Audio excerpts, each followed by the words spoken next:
So welcome back to 3rd Age Reforged and to the dusty Badlands of the South, and today we're going to be seeing a 2v3, but it is a very long one because this is a map which has a little bit more of a defensive feel to it, at least on one side of things, so it's going to sort of resemble a siege battle more than anything else, I would think. Obviously part of that time can be attributed to the red team starting in the hills over there and needing to march towards the blue team over here. But even so, we're in for a pretty elongated and pretty bloody fight, and this is a map called near HARAD. We have seen it before, although not for quite some time, I believe. There is sort of several variants of these HARAD maps, which it'd be interesting to see if these play into sort of one of the tug-of-war events that's coming up. I know that Dolanroth and Mirkwood is going to be one of the theatres of war, but there are plenty of these maps which sort of represent the East and the South, which could make up another one. But we'll see. That's a sort of a topic for another time, as it were.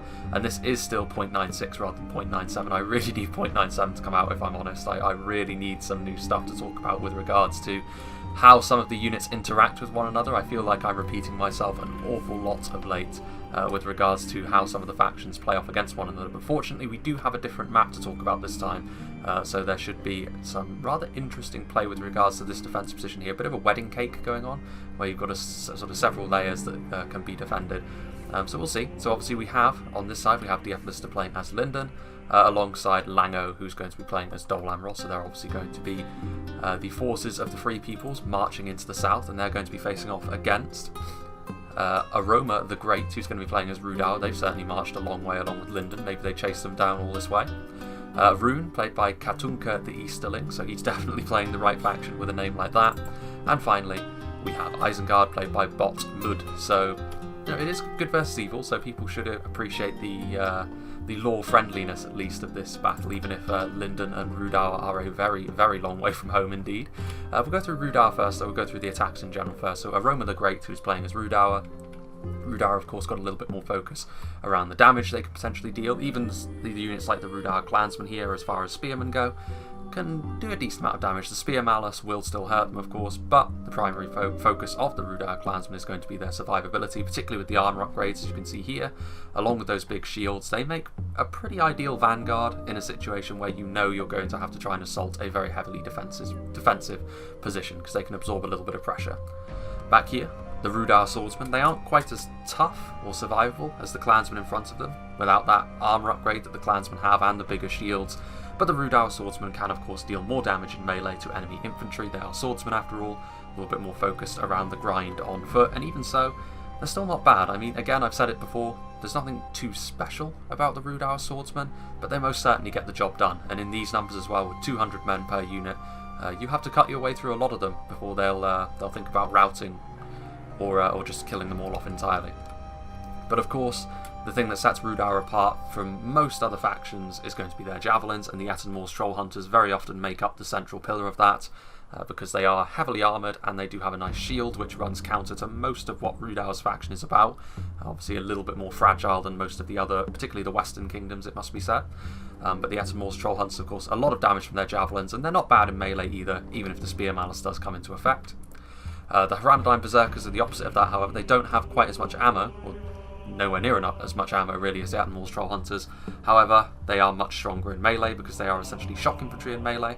AP, very heavily damaging, and they do have a shield, unlike most other forms of shock infantry, so they can actually withstand a little bit of arrow fire, but for the most part, the intent behind these guys is to get into melee and do a lot of damage to infantry, especially heavily armoured troops.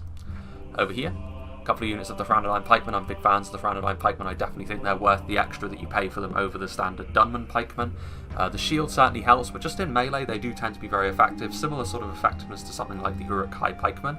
Now you cannot bring them in quite the same numbers. They do actually have more in common perhaps with the guards of Osgiliath, in that they are a very good pike for what they cost, but you can't have too many before the red limit starts to come into play. But even so, they do represent a very sturdy anchor to the rhudaur force. A couple of units of rhudaur marksmen here, a little bit more expensive than the Dunman hunters, but for that you do get an awful lot of ammunition. For the most part, the rhudaur marksmen can keep firing their arrows throughout the entirety of a single match, because often they will take a little bit of damage themselves. And Witch Realm Enslavers, which, yeah, that's going to be the General's Bodyguard, one of those bodyguard shock infantry units, so multiple HP, same sort of unit to the Witch Realm Hammer Guard, or the Tharbad Warhammers, or the Girian's Paladins from Dale. All of them are much of a muchness really in what sort of effectiveness they offer. And then finally, the final unit we can see anyway, there's bound to be some hidden units. Rhudaur is one of those factions with plenty of hidden units to their name. That's just the same units we just saw a minute ago. But they do have some mercenary war chiefs. Mercenary war chiefs, not the best in terms of morale, but in terms of their stats, not bad. You know, maybe a little bit expensive for what they offer, but Rhudaur don't really have any other heavy swordsmen other than the Merc war chiefs. They don't really have a choice if they want to bring that sort of unit. Now, Katunka the Easterling, he seems to have gone well. We can see more of Rune's army purely because they do have less hidden options. They may have the Shadow Bows and Shadow Guard, but based on the amount of Loka units or Golden Boys that they have bought, I don't think that's going to be the case. So obviously Eastron Clansmen with both levels of armour upgrades, this essentially makes them the strongest militia unit in the game, in my opinion. Mainly because they are swordsmen, so they don't suffer from the spear malice that so many other human and orc militia units actually do suffer from. So it makes them just that little bit more effective. Obviously against dedicated heavy infantry from other factions, which are a little bit more expensive, they will still lose. But the good thing is, you have that high unit count and relatively low cost. And if you back them up with something a little bit more sturdy like the Flagrim with that AP and the increased stats, you're going to have a pretty nice front line as Rune that has both numbers and quality. Obviously this does mean you'll probably have to skimp in other areas. Good to see that Rune have brought their crossbows as well. They may be very fragile crossbowmen. They do have the armour upgrade, but that's not really going to save them from too much in terms of arrow fire. But if you can get them into position, the stopping power of crossbows is very, very deadly indeed. They've got some Narim in there as well, the slightly more damaging variant of their mainline archers. Excuse me, I think my voice is giving out on me again. Then moving back, you Gamphrim, obviously the halberds can be very, very handy against heavily armoured factions. In this case, Dolanroth, it will be useful against Linden, not really. But for Linden, they do have the Scion Rim, and they could try and push their way through the more lightweight Linden lines with the heavy-duty spears that the Scion Rim are. And then finally, the General's Bodyguard going to be the Carmel's Chosen, the toughest infantry unit that Rune have on foot as a single unit. A lot of people have pointed out that they're not quite as good as this sort of unit is from the Western Kingdoms, and that is true. Stuff like the Dismounted Knights of Illuminus will beat them. But the Rune have got a lot more numbers elsewhere, and Rune also have strengths elsewhere where those factions do not. So the Carmel's Chosen are... it's probably just about right that they perform as well as they do. More similar to perhaps the Minas Morgul's Bodyguard than anything else. And then finally, the only Orc faction on the field today, we have Isengard, although the Uruk-hai of course are probably the most professional of all of the Orcs. We have a combination of crossbows and archers on the front line, again, you know, just having a bit of long range to poke away at the enemy, and then when you get into range with those crossbows, very, very deadly of course. Good to see the Uruk-hai pikemen as well. It'll be interesting to see when they get committed. I would personally hold them back until later on. Try and poke away at the enemy from range first of all. Obviously we've got the Uruk-hai infantry as well, so the trifecta of infantry, pikes and crossbows is going to be on the field for Isengard today, as it normally is. For good reason, it's a very reliable force. Nothing too special about it arguably, but still reliable. We've got a combination of Reavers and Raiders as well, so a couple of units of Raiders, which more numbers than the infantry, but obviously more akin to what you would expect from the other Orc factions. More numbers, but not necessarily an awful lot of quality here. And the Reavers, again, it's more along the lines of something that you would expect from the other Orc factions as well, so Isengard does have that influence in their faction lineup. Something like the Orc Maulers perhaps, but the Reavers are a little bit stronger. You know, obviously they are Uruk-hai after all, they are a little bit more expensive, but still, you get what you pay for. Back here, another unit of infantry. We've actually got some Dunlending clansmen as well, so perhaps a little bit more preventing any sort of sallying out from the defenders. Some infantry, but the real powerhouse that Isengard can bring, of course, the champions of the White Hand, really, really devastating in a cav-on-cav fight, which, considering Dolanroth are not quite in their final form in 0.96, and in 0.97 they're much tougher, the champions of the White Hand might be enough to sort of deal with any sallying out that Dolanroth intends to do, because I don't believe Linden have got any cavalry. As we go through their army over here, we have some 4 Linden pikemen, and some Mithlon pikemen, so all the kinds of pikes that Linden can bring. This is one of the main strengths of Linden when you compare them to the other elves. The other elves have to, well, they either have no pikes, like Mirkwood, or the pikes that they have are very, very expensive to the point where you can't bring an awful lot of them, like Imladris and Lothlorien. Linden, on the other hand, can bring a lot, and this makes their front line potentially a lot more sturdy. Obviously very vulnerable to arrow fire, however. The other thing, of course, is the hybrid units, and in particular the Javelins, which it's unsurprising that Linden have brought so many of them. Mithlon Marines and 4 Linden Marines, one that doubles as a decent line infantry unit, one that doubles as a decent spearman. The 4 Linden Archers, just the cheap Elven Archers, but even the cheapest of Elven Archers are still very, very strong. The Wardens of Elos Tyrian are in here as well. We can't see them, obviously, because they're hidden, but the Rangers in this sort of situation could be devastating. and the Linden Guard. They do have a shield value, but their armour is still very low. They do double as spears as well, so that hybridisation that Linden traffics so heavily in, very much in play here. Linden infantry, very, very efficient. Noldorin Guard, very, very strong. As far as units that don't have multiple HP, there are several which sort of stick out as still being very, very good. Stuff like the Elder Enway, Heru McKeel, the Noldorin Guard can count themselves among that. They are also the exception to the rule in the Linden roster in that they have good armour values. It's much more like, it's the sort of unit you expect to see in Imladris, to be fair. But it works very well for Linden, to sort of offsets their weakness to armour a little bit, especially when you bring 2. And then finally, probably the most devastating single heavy swordsman unit in the game, the Noldorin Blade Masters. They are very, very good.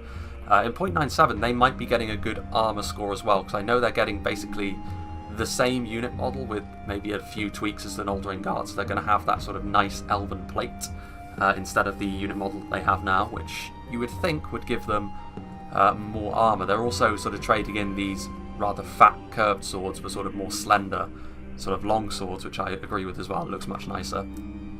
But in this case, the Noldorin Blade Masters, the skill is going to be what sets them apart from the other heavy swordsmen.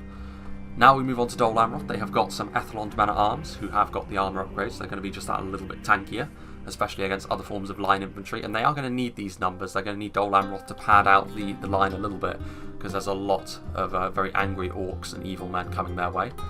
Just some standard Dor and Ernil archers, just to skirmish, just to try and blunt the attacker's archer power a little bit. Combination of upgraded men-at-arms and the standard halberdiers, that AP.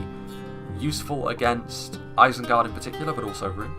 More halberdiers, more archers. Over here we do have the Talonites. I personally find the Talonites a little bit underwhelming in 0.96. Perhaps, they are, I think individually, they're actually a little bit weaker than the Carmel's Chosen, but what does set them apart from them in particular is the fact that you can bring 2 before the cost increases. It's still very expensive to bring 2, but it is more doable than other units like this. And in this case, they certainly have gone for quality, I would suggest. Some Blackroot Vale archers hidden up here on the ridge. They're going to be able to do a lot of damage on the approach, of course. We also have a ballista. Perhaps it would have been better to go for a catapult, actually, because none of the attacks have gone for any sort of siege equipment. Perhaps he was expecting an Isengard ballista that he could snipe out on the approach, but that isn't going to be the case here. Some Belfalas Marines, obviously more javelins, Black Swan Vanguard. This is a bit of an exception to the rule. I think this is a good unit that Dolanroth have in 0.96. They might be a bit underwhelming in 0.96, but this is a bit of a bright spot in their army, because they do represent having a sort of higher tier line infantry along the similar sort of lines as Castamir's Legion, upgraded Uruk-hai infantry, or Guardians of Khan Doom, that sort of thing, but they're also AP. Now they are expensive, but they are still a good unit. If you're going for a quality heavy army like this, they will help out. Some Dor and Ernil swordsmen, we don't get to see these guys an awful lot, but they are one of the slightly rarer breed of militia units that are a swordsman, similar to Gondor and, ironically, Rune across the way. So we'll see what they've got in this battle.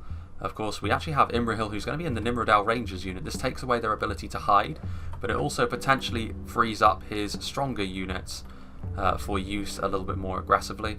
There is another unit back here who I think he just forgot to move, because it's just a unit of standard Ethelon men-at-arms. No Haven Guard by the looks of things.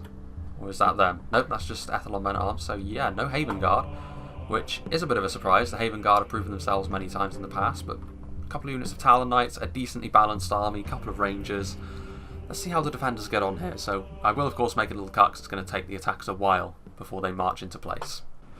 Well, the engagement is about to begin, and unfortunately for these Dunedin clansmen, they have not been able to achieve their primary goal, which I would imagine would be to try and waste some of the ammunition of both the Dolanroth and Linden archers, but also they are exhausted, so they have been sprinting all the way from the Isengard deployment zone, and alone, even if they were at peak performance, they would not be able to defeat the Ethelon men-at-arms. I think they would struggle to defeat the Dor and Ernil swordsmen as well, to be honest with you. I mean, their additional bonuses are against cavalry, not against other infantry, so even militia swordsmen should do pretty well against them. Yeah, they're not going to last very long at all, so the Dolanroth militia and their heavy line infantry are going to be here. Even the Linden forces are coming, so they really want to break off these Dunedin clansmen quickly, and they could end up killing off enough of them here that they don't come back either. So this is essentially a free kills for the most part for the defenders. They may lose a few of their Dor and Ernil swordsmen, but they are the most disposable troops that they have fielded today. And even then, there isn't a lot of dead Dolanroth swordsmen. There's only a couple. Did I say that?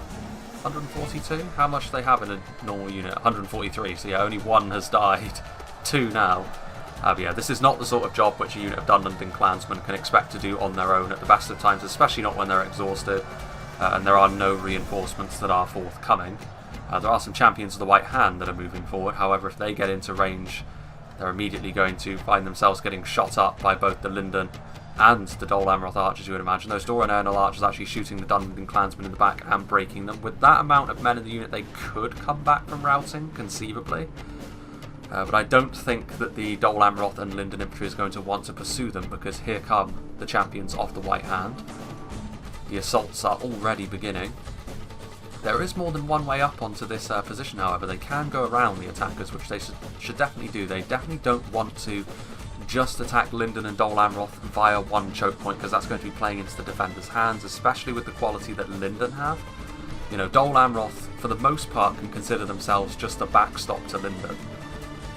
Linden's javelins, I think, are going to be one of the main points of interest here, as well as the rangers, of course. Rangers, no matter what colours they wear, are going to be exceedingly potent if they can shoot right along an enemy line, and in this choke point it could be perfect with this cliff. The Dunlending clansmen did come back, but just look at the amount of dead Dunlending clansmen there are, and also now that they've already routed once, chances are they're going to rout again very, very easily. Meanwhile, the rhudaur are coming up and around. The rhudaur swordsmen getting into position, they're warmed up. They're going to get around here and try and attack this angle, but it is a very steep hill that the attacks are going up, and none of these offensive factions are particularly good at holding together their fatigue. Isengard perhaps more so than Rune and rhudaur. But fighting uphill, that is the primary problem with fighting uphill. You know, your fatigue drains very, very quickly, and of course exhausted troops fight significantly less effectively than the fresh troops that Dolanroth and Linden have on these lines, although they're warmed up, the Linden troops. Some Harlinden Guard up here on the lines, but yeah, it's a difficult one for the attackers to deal with. I mean, they're sending forward some Eastron clansmen now, but for the most part they're just sending forward standard troops. The combination of Ethelond halberdiers and men-at-arms will just hold the line, and as long as they can keep chipping away at the numbers discrepancy, the defenders will be quite happy with how this has gone thus far. Again, just a very minor engagement that's happened. We actually have the clansmen moving forward in Skiltron formation, which is a lot less common in Reforged than it was in Vanilla. Pretty much all of the low-tier spears in Vanilla had Skiltron. Now it's very, very few units that do have it. The Hedgehog formation. You can see here the Eastron clansmen taking some shots in the side. Those Dolanroth archers, the ones to deliver their payload. And the Dolanroth archers, their ammunition is not quite as important, so they can get away with just firing into these units here, trying to break them quickly. Keep their front line in as good a condition as they possibly can. The difference between the silver armour, shiny armour of Dolanroth and the golden dragon scale plate of Rune, offsetting nicely here. Again, you can see here the Dunlending clansmen already wavering. They're really not enjoying being in this fight. And the Eastron clansmen as well. Upgraded Ethelon men-at-arms would be able to hold the line on their own against the Eastron clansmen. With the backup of those halberds, it's going to be pretty nasty. While the Dolanroth archers are firing into Granadine Rangers, so yeah, the Granadine Rangers definitely need to get away from there. There's been a huge amount of death and destruction down here. I would imagine that comes from the Rangers. The Blackwood Vale archers are loitering up there after all. But yeah, they definitely need to get those Granadine Rangers back. The attackers need to defend their own Rangers with as much vigour as they can manage. Over here, meanwhile, we do have a rhudaur assault on this side of things, but over here, they also have some Harlinden infantry to back up the Dolanroth front line, and once again, rhudaur, they do have better attack values as a general rule, but they do suffer in their survivability, and that's certainly not going to help them here. The halberdiers are going to cut through that armour on the upgraded rhudaur clansmen. The rhudaur swordsmen fighting uphill. It's the more professionally trained forces from Dolanroth. I think much more highly of rhudaur as an overall faction in .96 than Dolanroth, but this engagement here is going to be just fine. Meanwhile, that bore all the hallmarks of a ranger volley, because there are a lot of death in a straight line there, and also my frame rate stuttered a little bit. Dolanroth archers are just firing away. At what though? Just down here? They're going after the Snaga skirmishers, which is a worthwhile target because they are very, very weak to any sort of arrow fire. And even cheap javelins like this can take a pretty hefty toll on a front line if they're allowed to throw several volleys, especially a heavily armoured one like Dolanroth. Those Linden clansmen have come back for a second time, but they're also going to be taking a bit of arrow fire. Here come some Isengard archers, the Uruk-hai archers trying to march into position. They are also taking damage, however. Eldarin Blade Masters loitering nearby as well. Yeah, these Eastron clansmen need some help pretty desperately on this front line at this point. Those rhudaur marksmen are trying to fire in as well, but they don't have the best of angle. Meanwhile, the Dolanroth archers do have a very nice angle to shoot into them. But even so, the Dolanroth archers probably wouldn't want to be firing into a unit which is pretty much tailor-made to just absorb arrow fire and being able to keep firing throughout the entire match. So overall, rhudaur and Dolanroth sort of cancelling one another out in that particular engagement, but the defenders will still be happy with how their front lines are performing here. There is another way up into the defenders' positions, which I think the attackers should be trying to take advantage of after all. But these Dolanroth front lines, yeah, the infantry and the halberds, the combination is very strong, especially when they're backed up by the elves. The elves obviously providing just that little bit more skill, a little bit more quality, which is going to make it very difficult to force their way through these choke points for the attackers unless they just use pure mass. But they should be going up around here and trying to attack this. They could also go right around the other side. It would take a long time, of course, but being very aggressive, there go the Dunlending clans, and they probably won't come back after routing yet again. What's going on here? Just clansmen. The elevated ground, a very good position for the archers to be in. And they are firing into the Uruk-hai archers. The Uruk-hai archers are very stretched actually, which is probably making it quite difficult for the defending archers to actually hit them effectively. So a bit of good fortune there for the attackers. What is not so fortunate, however, is this. Now you can see that they are trying to push their way in now with their mass. But they simply don't have enough men left. If they had done this right away with their rhudaur clansmen and swordsmen, along with the backup they were receiving from Rune and Isengard, this could have worked out.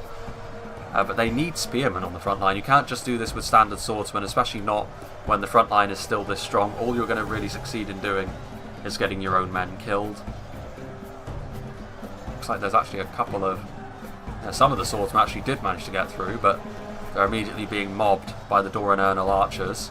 Over here is where they had more spearmen, and over here is also where they're starting to filter in a little bit more. But even so, the Dolanroth and Linden front line is still holding firm. Just a few men are getting in behind, and a few men is not going to be enough to kill off the entirety of this archer unit. They're made of sterner stuff than that. They are actually starting to make some headway on this side of the line, however. Maybe it might be time to commit some reinforcements forward. Maybe just a unit of militia just to plug the gap with a bit of numbers. Yeah, the Dolanroth swordsman would do the job just fine, because this is going to take its toll on rhudaur over a longer period of time, and I think sensing the fact that rhudaur is starting to make some ground by pushing a little bit more, Rune is going to commit forward some more Eastron clansmen to try and make sure that their line doesn't fall apart, because on this side of things the rhudaur swordsmen are starting to see a little bit of wear and tear, although victory is almost a certainty. They're starting to work up the line here of these Athelon halberdiers. I think, the defenders need to wake up a little bit and see what's happening. Any unit that relies on their phalanx, as soon as you start to circumvent that and start to work up the line, they're going to start falling apart pretty quickly. Over here, Dolanroth have committed forward their unit of militia now, which is going to make the rhudaur swordsmen sweat a little bit more. There are pikemen coming down here, but these pikes need to go over here. They need to save this front line. Or they just need to fall back and hold a much wider front line, but I feel as though these two smaller choke points are probably more worthwhile defending as far as the defenders are concerned. There are the Uruk-hai Reavers moving forward as well, so more reinforcements from Isengard. This isn't going to let up anytime soon. No rest for the weary. Here are the Harlinden Guard. The Dolanroth archers are probably going to think about retreating. Over here there's a huge glut of reinforcements coming forward. More rhudaur clansmen and more Reavers and Raiders. So a large force from Isengard coming over to this side. However, the push on this side has been halted, but none of that will matter if the attackers can get through here, because then they'll just be able to recharge this section of the line. The Dolanroth swordsmen are coming down now, but that was a bit delayed in my opinion. They needed to do that sooner. The Noldorin Guard are on the way as well, however, which the Noldorin Guard, all of these units that are committed on the line here are no match at all for the Noldorin Guard. The quality discrepancy is simply too much. The Blackwood Vale archers are now shooting, and that's going to be body-piercing projectiles. Oof, you can tell from the way that the frames just chug when I go near them when they're actually shooting. But that is a big blob. It may not be of particularly high quality units, but it is worthwhile just because there are so many clustered together. Between the Wardens of Elos, Tyrian and Nimrodel Rangers, they have plenty of body-piercing projectiles on the field today, so the defenders can afford to be a little bit more bold with this. And the Rhudaur Swordsmen are now routing. The addition of the Noldorin Guard and the Dolanroth Swordsmen simply too much for them to bear. The onus is now on the attackers to continue to push. Those Rounded Iron Pikes have taken a huge amount of losses. You can see back here already, there's a lot of corpses from the attackers, all because of the defending archers just sort of picking and choosing their targets. The Rounded Iron Pikemen might have shields, but against quality archers they're still going to take damage. The Harlinden Guard are moving into position as well. This front line is looking a little bit more thin on the ground now, but overall the morale of the attackers is faltering a little bit. The Linden Pikes getting into position to reinforce the primarily Dolanroth front line. The militia adding their numbers as well. So it's still a slog for the attacks. I'm still surprised they're not going around here because it's only a single unit of men-at-arms over there. If they were a little bit more aggressive on all fronts, but now they're going to need to regroup the attackers because this assault has fallen apart. A big part of that obviously is going to be the Rangers, but also the addition on the front line of these Noldorin Guard. Very, very potent. Looks like more men are coming forward, but again, it's just a single unit of E-Strong Clansmen. That's really not going to make any sort of headway on this front line, especially not now that the Noldorin Guard appear to be remaining here. There's a little bit of range support coming in from the Rhudaur Marksmen, but it's pretty inaccurate. And most of the units on this front line now are really heavily armoured. The only ones that aren't are the militia. And the return fire is already coming in force from the Harlinden Guard. There are the Dolanroth Archers as well. There's more units that are routing. So despite some scares, the defenders have managed to keep their front lines in good order. The Linden Pikes, obviously one of the primary strengths of being Linden. Elves have got that additional skill, and that does apply to their pikes as well. Even if the pike, no matter what sort of pike unit you are, you're always going to have your stats compromised somehow, because a pike with high stats means that even if you break their phalanx, they're still going to be able to massacre units. The only one that maybe can still do that is, of course, the extremely expensive Carascaladon's Guardians from Lothlorien. But that is really the one and only bodyguard pike unit in the game, so you can forgive them that. You can get another push coming forward, but they immediately rout actually. In fact, the Uruk-hai Raiders were probably just routing towards the enemy. The Rounded Iron Pikes are here. They would actually be able to hold the line against the Linden Pikes, at least evenly fight with them, if they hadn't been slaughtered on the approach. Now this front line is looking like a pretty sad and sorry sight. The attacks are going to need to send forward something a little bit more substantial, I think. Rhudaur Swordsmen. Meanwhile, shock horror, as the Uruk-hai have found their way up a cliff. So I would be interested to see how the defenders deal with this, because clearly they didn't think that this was a pathway up, and neither did I. But the Uruk-hai infantry are now pouring forwards. They're going to take a point-blank shot from the Belfalas Marines. Now, I can't imagine they're actually going to survive too long up here, because you can see immediately overwhelming force is going to be applied to the situation. Both units of Black Swan Vanguard and a unit of Harlinden infantry are going to come forward, and that is going to be enough to pretty easily defeat the Uruk-hai infantry. They're probably going to rout as well, just because they're so isolated from their support. But that is interesting. So there is another pathway up. Champions of the White Hand could make use of that in the future, so now the defenders are going to have to split their attention a little bit more so. Also, good to see that the attackers are now going to move to different areas. Isengard with their Uruk-hai infantry are going to go around here, which should... Yes, there is a way up at the very least, so it's going to take them quite a while to go through this dry riverbed to get around, but at least they will be able to put some pressure on that line. The Raiders have come forward, but still this front line is holding, and with the Noldorin Guard here, these basic units of Northmen and Orcs are not going to be able to make any sort of headway here. The kills that they will inflict will be... I guess they could hope for attrition to do most of the heavy lifting for them, but we'll see. Well, ballista bolts firing, all of them missing, unfortunately, for the defenders. Here, Harlinden infantry on the front line, Noldorin Guard backing up the forces from Dolanroth. There are some Rhudaur clansmen, but they're already wavering. Yeah, this is not the sort of assault they were ever going to do much with on their own. If you're going to assault a front line which is as strong as this, you need much, much more strength on the approach, and a single unit of mercenary war chiefs. Mercenaries do not have the best of morale, so much like the standard units here, they will rout very, very quickly, especially with the application of some missiles. Meanwhile, you can see over here that the Uruk-hai infantry were sent packing very, very quickly.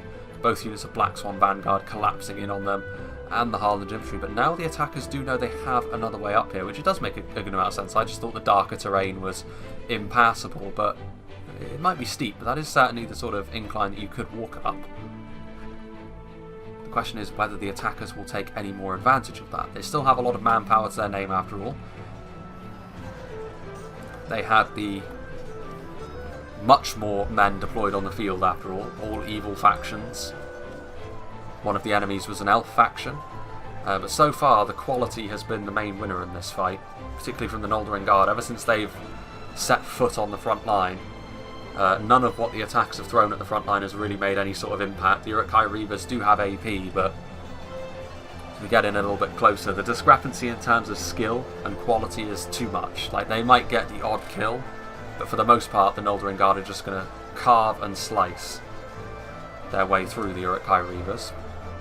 Over on this side, meanwhile, Rhudaur clansmen, there are fights happening. Yeah, the mercenary war chiefs, they are routing through the enemy, but it was never going to go too well for them. I mean, the defences on this side are looking a little bit more haggard now. Perhaps that can be attributed to the fact that some Narum have got into position and are now trying to skirmish down. But you know, that's those mercenary war chiefs. It looks like they were going to try and reform for a second there, but they made contact with the enemy front line again, and now they're routing, and they're going to rout through the enemy lines, which is going to absolutely slaughter what's left of them. Bit more of a sizable force coming forward from Rune now, and actually the Noldorin Guard have pushed away from the Dolanroth front line, so they're engaging on their own now.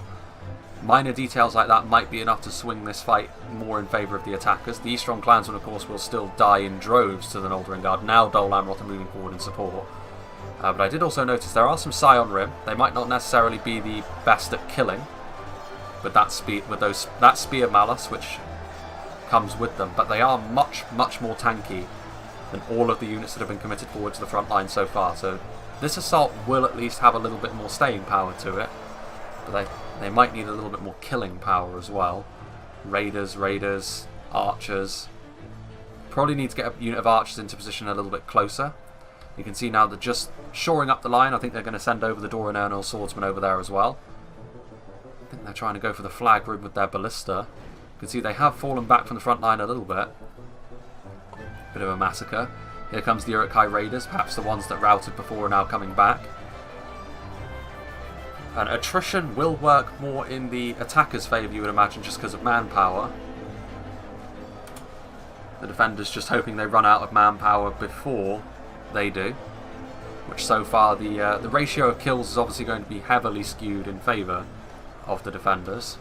Still the archers doing their thing. The Dolanroth archers in particular must have gotten an awful lot of kills so far with the position they've taken up right next to this front line. You can see that Rune are trying to push through the line with their Scion Rim. They are the sort of unit which can do that, but they're going to need more help. The clansmen and the raiders are going to need to follow them. The problem they have though is even if they do push through the lines, there are reinforcements, including another unit of Noldorin Guard, which are just going to hit them. There are the Narum, the rhudaur marksmen. They're still going after the flag room with that ballista. They are getting kills, but not a huge amount. Siege equipment is pretty expensive, so just getting odd kills. I suppose the attackers will actually be fairly happy with that. Champions of the White Hand are moving forward, which the Nimrodale Rangers are going to have to retreat, as are the 4 Linden Archers. Champions of the White Hand will be able to chase down an awful lot after all, so Isengard are now arriving on the scene. A lot of their units are tired, but they will now be able to pressure from multiple angles, which I think the attackers are going to need. A decent force from Isengard as well, a couple of units of infantry. What they got back there, some crossbows and the Champions of the White Hand. Moving over, there are some Noldorin Blade Masters, which again on their own not going to be sufficient. They're going to need more support, although a front line has been set up. Well, look at all of this. There's a huge gold blob, and the Scion Rim have made some ground. Give them their due credit. Whatever happened to the Noldorin Guard on the front line there?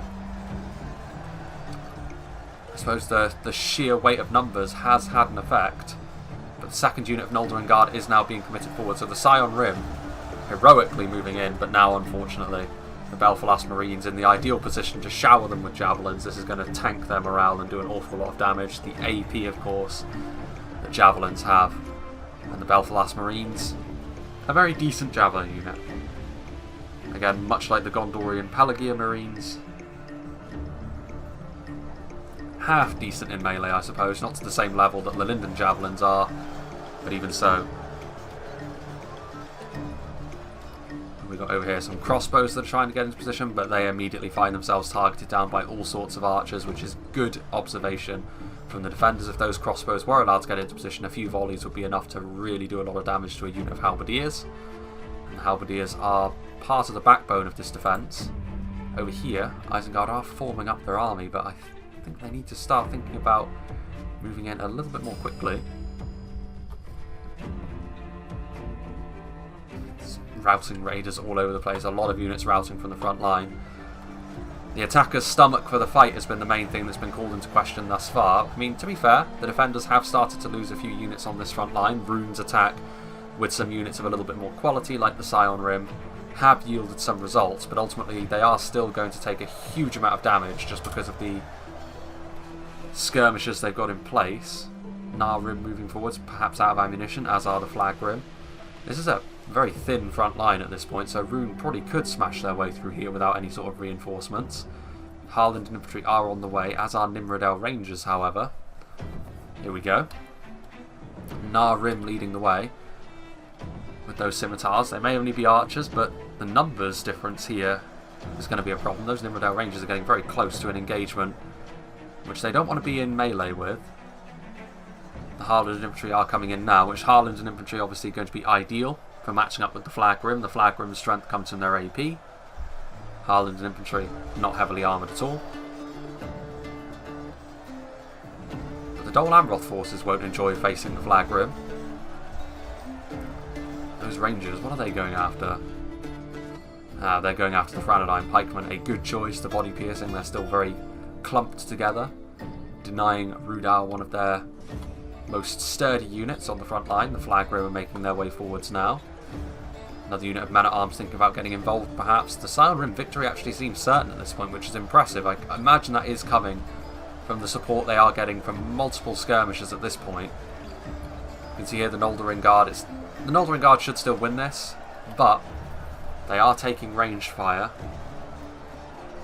Will the defenders have enough manpower? That is the question. And what are Isengard going to do back here? They're still just forming up their army, which they're spreading out a little bit, but they need to start thinking about attacking one of these roads. If they don't, then all of that marching around will have been for nothing. Nimrodel Rangers, they're going to get into a pretty nasty position here to shoot along this new attacking position. The Blackwalds, a unit which was hidden, obviously very similar to the Uruk-hai Berserkers. Not quite as strong individually as the Uruk-hai Berserkers, but they can hide. They are still multiple HP, very damaging against armoured units, but they're also weak to arrow fire, and the Nimrodel Rangers will almost certainly oblige them. And while I saw more javelins getting thrown into this front line over here, here comes the Flag Rim. Well, they're actually going after the Flag Rim on the approach, several of them falling away as well. The Belfalas Marines, good damage on them. Arrows just flying backwards and forwards. What have they got still back there? Some Ettenmore's Troll Hunters, the Berserkers, some crossbows. My main concern for the attackers at this point would be eventually they're going to run out of infantry. Here we go. Yeah, the body piercing, and they are going after the Blackwalds. Definitely the right choice. You can see them melt before that. They may be multiple HP, but the body piercing going to be too much. The Nimrodel Rangers, a very good unit for dealing with a unit like that. And that's going to be another scary unit that the defenders will have been able to deal with. It's really whoever runs out of infantry first, this fight, is going to decide it. And so far, I think the attackers are in most danger of that happening to them. Doran Ernil Swordsmen at this point, very low on manpower, but they've done their job. As a militia swordsman, they've backed up units stronger than themselves and given a good accounting of themselves. The Harland and Guard charging in and being out of ammunition. They may be spears, but still they are elves, so they are going to be good in melee. Offer that little bit more rigidity to this front line as the fight continues. What are Isengard actually doing? The Hardened Guard, I think, are starting to poke away at them, although the crossbows doing a fair amount of damage there to the Athlon men-at-arms. They're going to need to get these 4 linden pikes out of there as well, otherwise they could end up being devastated. Now, Uruk-hai crossbows have got decent armour as well, so the Hardened Guard are not going to be able to kill them off quickly. Some archers that are out of ammunition. At this point, any skirmishers that are out of ammunition are going to start to be committed to the front line just to give them more men, more holding power. And they still have plenty of skirmishers that they can use. Some Mithlond Marines getting into position now. Meanwhile, the Flagrim are on the front line. Ironically, Rune don't match up particularly well against Linden, but the Flagrim will actually be good against the Noldrin Guard to an extent with that AP. 1-to-1 they would still lose, of course, but the AP won't be entirely wasted on them like it is on the rest of the Linden army. Just arrows flying backwards and forwards. What is that? That is Cranadine Rangers are firing now, so now the attackers starting to utilise some body piercing. I don't know whether we're going to be seeing the shadow bows. We are. The Carmel's shadow bows are here, so at least 2 units of rangers. Now I don't think the Lert's hunting pack are here because I don't think they can actually hide. Some Cranadine pikemen over there, but more and more I think the attackers are going to be dependent on their skirmishers to actually secure any sort of victory here. Because in terms of pure melee, I just don't think they have the quality anymore. They still haven't run into the Talon Knights or the Noldrin Blade Masters in melee yet. And they are the strongest units. And there's still a lot of melee power. There's still Athlon men-at-arms back here that can be committed to all sorts of positions. There's Black Swan Vanguard as well with that AP. Rhudaur won't mind that so much, but the other 2 will. Here comes another unit of Athlon men-at-arms, as well as a unit of Mithlond pikemen to hold this front line down. And that is going to be enough to cause the Flagrim and Nar-Rim to rout. Although they're probably going to want to scatter a little bit now so that they're not a big old blob for the Rangers to target. What's going on down here? More marching from Isengard. Isengard getting their whole army into the backfield now by the looks of things. Those crossbows have taken damage, but not a huge amount. It could be far, far worse. What are they actually firing at?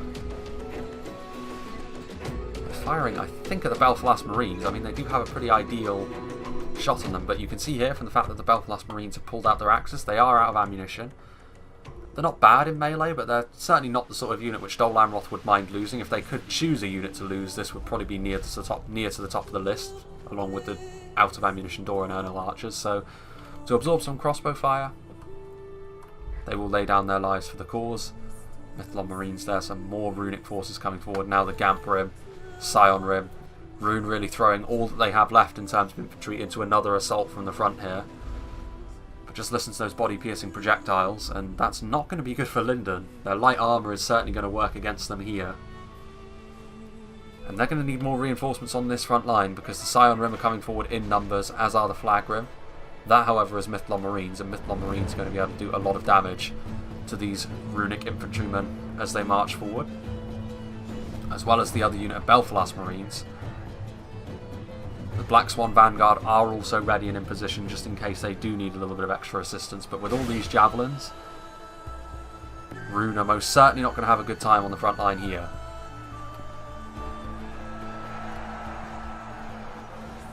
It's not a huge amount of... Well, yeah, now the Black Swan Vanguard are moving forward, so yeah, the defenders are still going to be able to hold this choke point, I think. Between all of those javelins, they've absolutely devastated that unit of Flagrim already, taking out the unit which is slightly more dangerous in melee to all of the armoured troops which are holding the front line. That depleted unit of Flagrim is coming forward now as well. Another attack, moving in from this angle, the Gamp Rim getting their halberds down, trying to go after these Athlon men-at-arms, and they should do a decent job here, provided their phalanx gets into position, but you would imagine that the defenders will commit forward at least one unit of skirmishers to deal with this. You can actually see that there's friendly fire hitting the Gamp Rim as well, which is not ideal for them. Those Belfalas Marines are getting into position now as well. But Rune definitely taking it upon themselves to bear the burdens of the attackers here, as Isengard continues to dawdle their way into position. They really need to do something here, Isengard. They can't afford to wait for these pikes to get into place, because you can see here the pikes, I think, are still in their phalanx formation, which is making them move very, very slowly. There are some Uruk-hai archers down here as well, but all of these Isengard units, they need to put some pressure on. Otherwise, there's going to be nothing left of Rune and Rhudaur.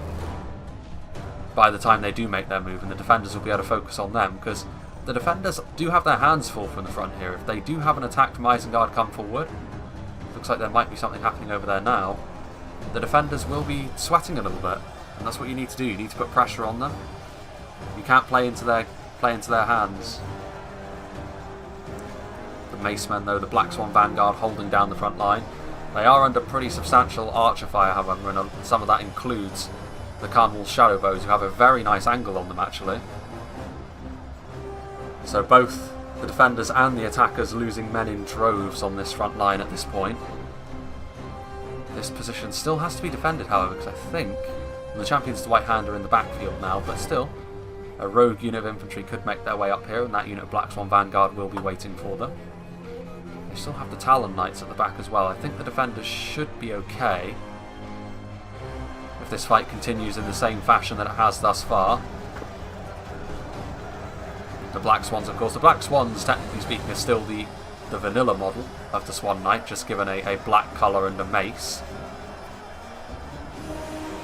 as opposed to the standard Dolanroth blue and the sword.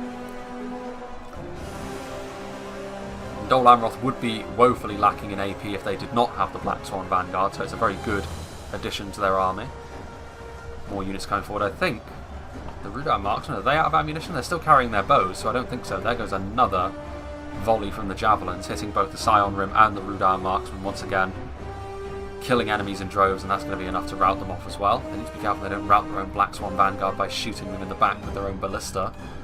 Those 4 Linden Marines doing the business there in melee. The Balchor Sapphire Bladesmen, however, are here. They don't really have the best angle, to be honest. They'd be better off going over here. But the Balchor Sapphire Bladesmen, one of the most potent units of javelins in the game. Meanwhile, here in the backfield, some Doran Ernil archers, Snaga, who are shaken. I mean, look, this front line is so thin. If all of the Uruk-hai infantry crashed forwards with the support of the crossbows, yes, it might well draw the attention of all the elites over here, but it would force the defenders into action, and then it would take some of the pressure, at least, off these forces from the front, because rhudaur and Rune are really starting to struggle to make ground. They are inflicting damage on the defenders, but still, these fights are going in favour of the defenders. You can see that once again another attack has failed. The Mithlon Marines pulling out their blades in melee. A very good makeshift line infantry unit, so it's not getting much easier for the attackers to make any ground over here. They still have the Carmel's chosen. They still have another unit of Eastron crossbows. But you know things are getting pretty desperate when rhudaur marksmen are running out of ammunition. They pulled out their hand axes. They're moving forward with the shadow bows, who have also run out of ammunition, which is another bad sign. The fact they don't have any more ranger ammunition. They did some damage, but they haven't made enough progress, to be honest. The 4 Linden Marines are now in a much better position to use their javelins, and the Narim and Gamprim over on this side are really starting to struggle. Oof. Champions of the White Hand are here, but if they come forward, the Harlander Guard are only just spears off the charge. Spears in 0.96 is still a little bit underwhelming. They're better in 0.97.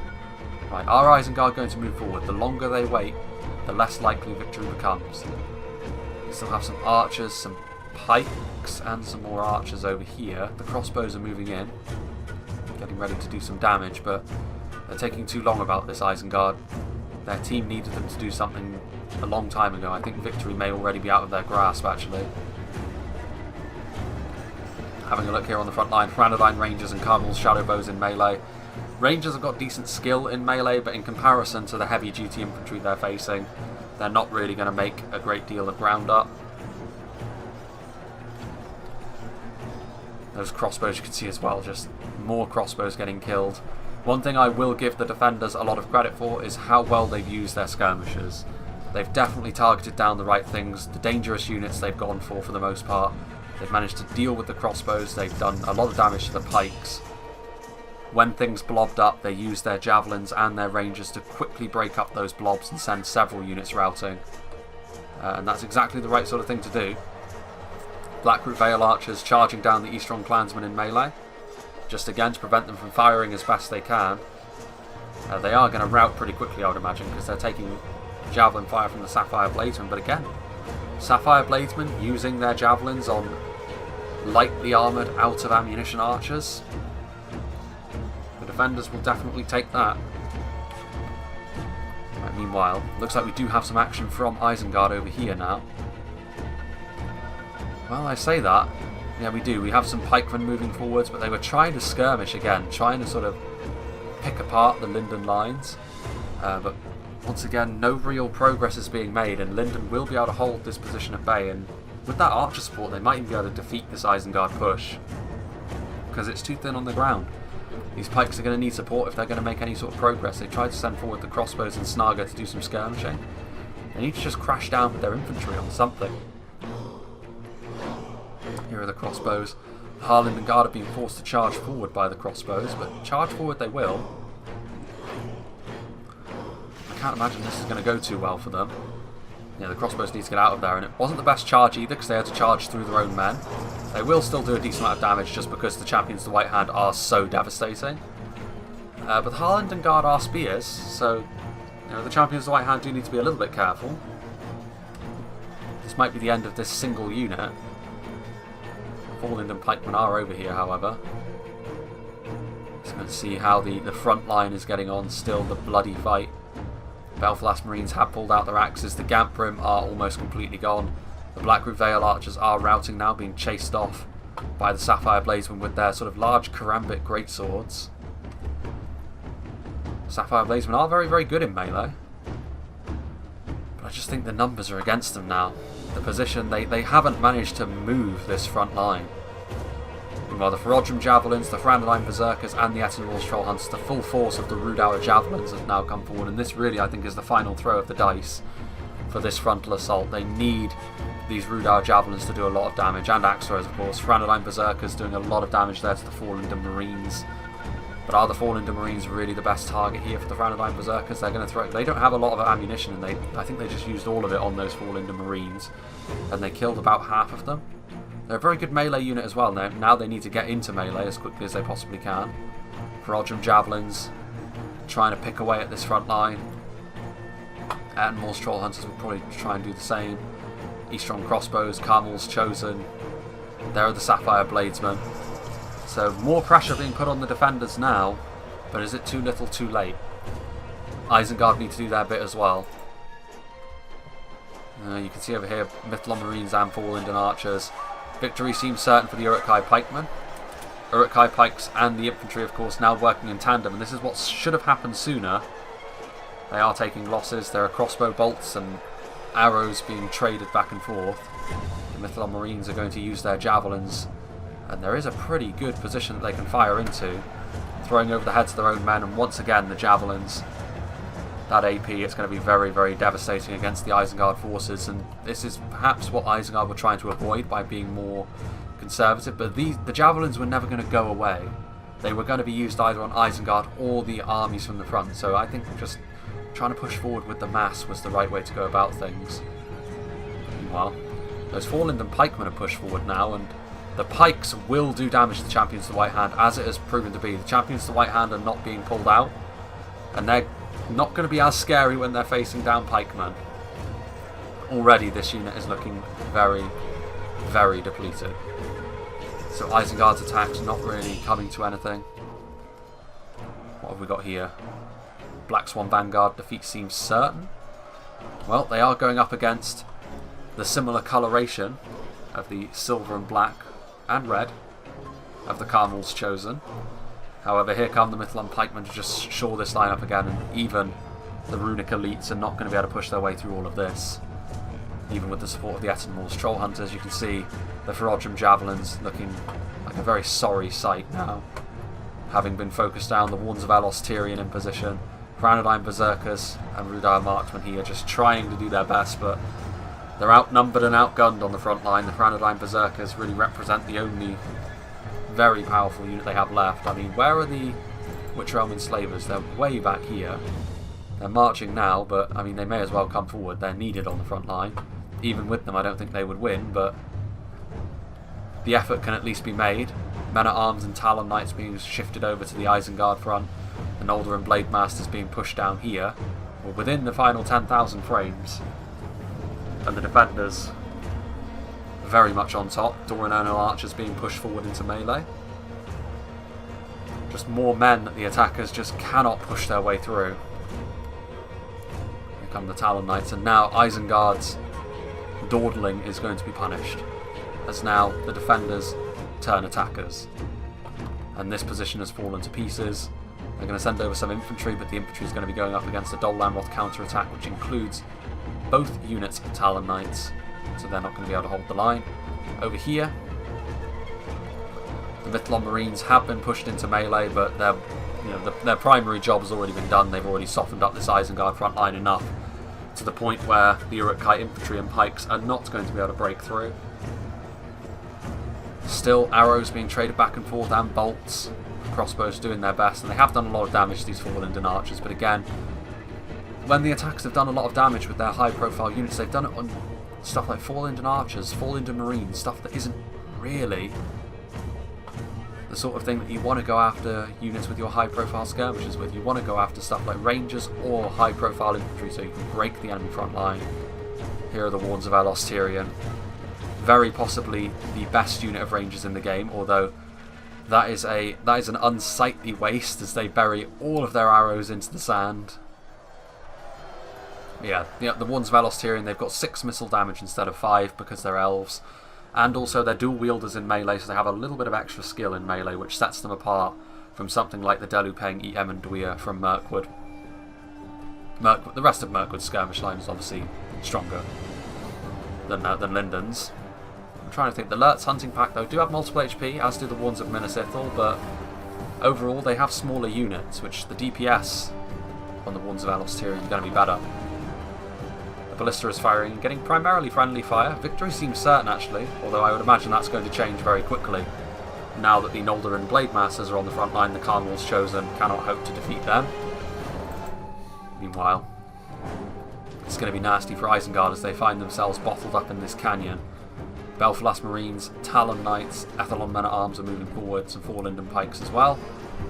They're trying to set up a phalanx. Isengard rapidly turning into the defenders here, but it's not going to save them. The Uruk-hai infantry actually charging away from the support of their phalanx as well, which of course is going to allow the Talon Knights to engage the infantry and pikes separately, and the quality is going to be plain for all to see. And here they go. Again, I might not think as highly of the Talon Knights as I do of other units that have multiple HP, but in this sort of situation they're still going to be more than enough to do the business. As the Ethelon Men-at-Arms also make their way into position. Uruk-hai crossbows still fighting away. I mean, over here, Isengard committing forward some more units, trying to break down this Linden position, but it's going to hold firm for a little while yet. And the problem is going to be from behind when Dolanroth start to do the business as well. Over here, meanwhile, defeat seems certain. These runic elites are still holding on much better. The Esquimals Troll Hunters could do some decent damage. You can see up here there really isn't anything left in reserve at this point. And you know, now that the rhudaur general has come forward with the Witchram and Slavers, could it be that Dolanroth overcommitted on reinforcements to the other side? Because these Witchram and Slavers are going to be victorious over here, because there's nothing really to stand in their way that's substantial. And with the support of the Atenwall's Troll Hunters, could Rhudaur help the runic elite to be victorious as well? I mean, they need to focus down the Noldorin Blade Masters. Defeat seems certain. I would imagine that is because they're being hit from range, because there's no way that the Carmel's Chosen would defeat the Noldorin Blade Masters while fighting uphill. Maybe. The Ballista is still up there, but I don't know if it has much in the way of ammunition left. Could the attackers pull off a miraculous comeback? Here come the Ethelon Men-at-Arms. I mean, they're going to crush Isengard between a bit of a pincer attack here. The Nimrodel Rangers are also on their way over to lend some support, as are the Wards of Elos Tyrian, but perhaps these Rangers should have stayed in place because the front line that's over here is not looking good anymore, and you can see actually now the Black Swan Vanguard are turning around. Perhaps a little bit of hubris on the part of the defenders, thinking that the job was done when it was far from done. I still think the defenders should be fine, but there goes the Linden General. in the Noldorin Blade Masters, shanked by one of the Carmel's Chosen, I think. When those Black Swan Vanguard come back, even then though, I mean, you know, the Witch Realm Enslaver's victorious over on this side. Very much so, and now they're going to surround this Linden front line, which is going to allow the Runic Elites a victory as well, because the Noldorin Blade Masters are good, but being attacked on all sides by 3 elite units like this, even they will not be able to win. Even with the support of this unit of Mythlon Pikemen here, the Dolanroth archers are routing. The Attenmore's Troll Hunters still have a bit of ammunition. A couple of javelins being loosed. Rhudaur need to be careful though, because here come the Black Swan Vanguard. They could do with turning these enslavers around and trying to kill them off. The defenders should still be alright, but you never can tell. I mean, well, Isengard are getting crushed actually, so yeah, I was going to say if Isengard could put up a decent defence over here, hold them in place for a long time, maybe. But Isengard have been crushed, unfortunately for them. Dolanroth's relief column, the Talon Knights at their centre, have just been far, far too strong. The Uruk-hai pikemen are now out of position. The infantry being attacked on all sides by men and elves. And they're wavering as well. And when all of these men go back to the other side, it's not going to be good news for what's left of Rhudaur and Rune. Speaking of which, something else which is not good news is the fact that the Wardens of Alos Tyrian are going to get into position as well. The Ballista crew also, I mean, the Ballista crew, terrible in melee, but it's just more men on the front line that the attackers are going to have to carve their way through, which has been a real theme throughout this entire battle, really. Here are the Wardens of Alos Tyrian, though, and this should be enough to shoot right along the Witch Realm Enslavers, do a ton of damage to them.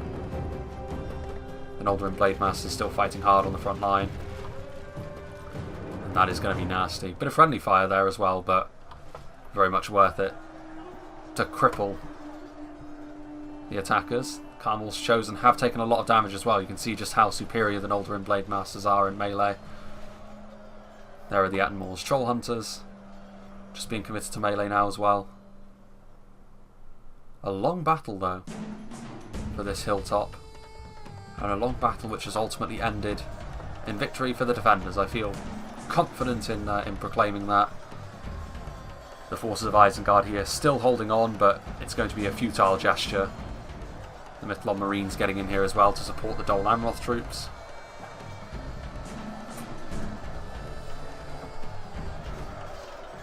The Athelon men-at-arms doing their thing as well. They've taken losses.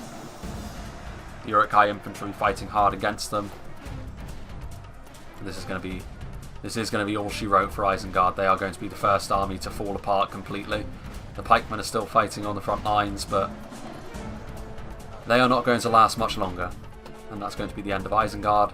So Rhudaur and Rune will last longer, you would think, unless the Carmel's Chosen are killed to the last man before Isengard break.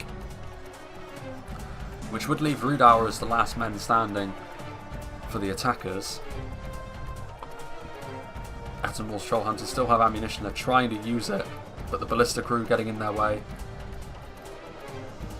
There's still some Sapphire Bladesmen on the front line as well. The Wardens of Alos Tyrian out of ammunition now, but they and the Black Swan Vanguard coming into melee.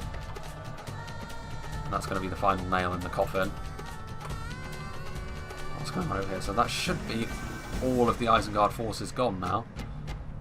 Uruk-hai pikemen routed and gone. Crossbows are routing down the pathway that Isengard discovered earlier on in the fight. That is a large pile of corpses for both the attackers and the defenders. The Attenmore's Troll Hunters on the front line. There they go though. Noldorin Blade Masters. It's just a matter of time at this point. In fact, we might as well go up to ×2 speed, because this is pretty much the only engagement now.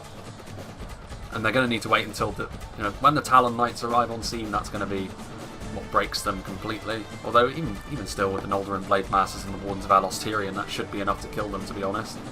The Witch Realm Enslavers are good, but Noldorin Blade Masters, the skill is just going to be too much for the Rhudaur general in melee.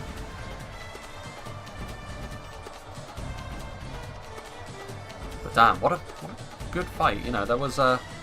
It is going to be within 10%, I think, as well. I think that should tick over as the battle goes on. There should be a few more kills that the Witch Realm Enslavers can get after all.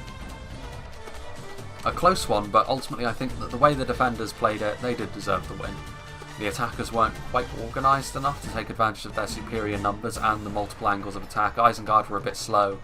Rhudaur and Rune were guilty of sending forward their sort of very poor quality units in first, which they didn't really make any sort of ground. You notice that when some genuine units came forward, like the Scion Rim or the Gamp Rim, or even the really elite units like the Carmel's Chosen and the Javelins, they really started to make some ground. If they had maybe done that a little bit sooner, as well as Isengard being quicker on the uptake around the back, then maybe this fight could have gone differently. But as it is, I think the defenders, in particular with how they used their skirmishers as well, like, they really did utilise their ammunition in a very good way. They went after targets that were worthwhile.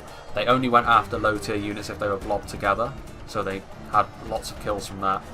But yeah, within 10%, so well played to both Dolanroth and Linden. So that's going to be both Lister and Lango. Played very well together. The attackers didn't do too badly again. They weren't guilty of anything too bad. Isengard being a bit slow was maybe the worst thing, but even so, I think it was a good match, a good play from all the players. And I will say that I think the defenders, that with their names, they played the mod for a little while at this point, so they're obviously quite experienced. The attackers, maybe a little bit less so. I have noticed their names in the past before as well, but still. And that is going to be all she wrote. Victory for the defenders, 10% exactly going to be the margin, and the kills are very, very evenly spread between both the defenders, working very well in tandem. Isengard getting the fewest, but then they were the last ones in. A lot of their units, after all, went around the back. Rune and Rhudaur getting a similar amount as well, considering the decent amount of damage their skirmishers must have done. That makes a decent amount of sense. Their infantry can't have got too much in the way of kills. I'd imagine the Rangers and the Javelins account for a large portion of their kills. But let's see what did the damage for Dolanroth. Blackroot Vale Archers, obviously Rangers, so getting a lot of kills on those low tier units when they blob together, getting nearly 600 kills, unsurprising. Nimrodale Rangers as well, they were sort of held back until later on, which would indicate, well, that's the reason why they got less kills. As for the rest of the army, I'd imagine again it's going to be more skirmishes. So yeah, Dolanroth Archers, one getting nearly 300 kills, one getting just over. Halberdiers doing okay for themselves as well, holding the line against those low tier troops early on. Dolanroth Swordsman cracking 100 kills. It's always a good day when you see that. Talon Knights weren't committed until later on. Black Swans were only really committed against minor incursions or against elite troops, which is why they got less kills. And the Belfast Marines getting a decent amount of kills between them as well. So yeah, pretty much as expected. Mostly the archers doing the damage for Dolanroth, but also their halberdiers doing a decent job as well. So big thank you to Lango for sending this one in to me. It was a good one, and it's on a map that we don't get to see an awful lot of, obviously the desert theme of near HARAD. So yeah, big thank you to him. Hope you enjoyed this, and I hope you'll join me, whatever is next.